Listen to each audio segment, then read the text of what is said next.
ხალედი მოძრაობა თეთრი ჩაფხუტის წევრია.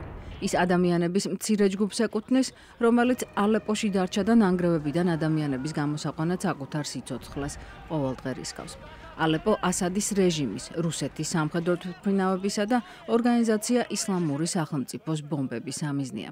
დაშავებულთა დიდი ნაწილი ბავშვია, ამბობს სირიელი რეჟისორი ფერას ფაიადი. A lot of people they don't know that there is civilians life in Aleppo. They think just a city of the world. ალეპოში არის ბაზრები, სახლები, სადაც ოჯახები ცხოვრობენ. ადამიანები, რომლებიც საერთო ღირებულებებისთვის იბრძვიან, მათ დასახმარებლად არავინ არაფერს აკეთებს. ამ ადამიანებს არავინ ეხმარება. სირიელები ზოგადად იმედგაცრუებული არიან. And the Syrian they feel disappointed from waiting.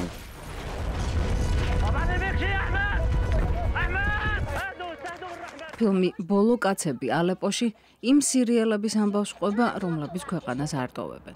მე თუ არ წავედი, ჩემი ოჯახიც არ წავა, მე კი წასვლა არ შემიძლია. უბრალოდ არ შემიძლია, აქ დავიბადე და გავიზარდე, აქაურობა უცხო ადამიანებს დაუტოვა, არსად არ წავალ. ფაიადის დოკუმენტური ფილმი სირიაში მომხდარ ომის დანაშაულებს ასახავს, მაგრამ ამასთან ერთად ჰუმანურობისა და გამძლეობის კარგი მაგალითიცაა.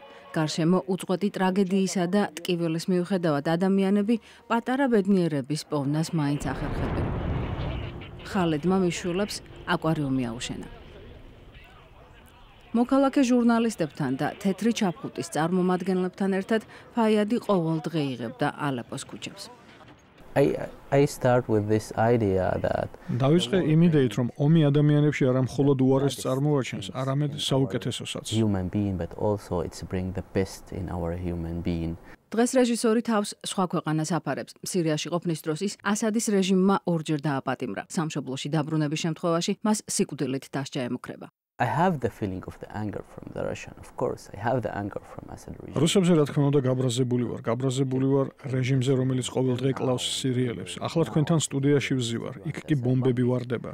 ოჯახი შეიძლება ნებისმიერ წუთს დავკარგო. Syria and could lose my family in any time. ამ დოკუმენტური ფილმის გადაღების დროს ხალედი ბევრი მისი თანაგუნდელის მსგავსად სხვა ადამიანების გადარჩენის მცდელობისას დაიღუპა.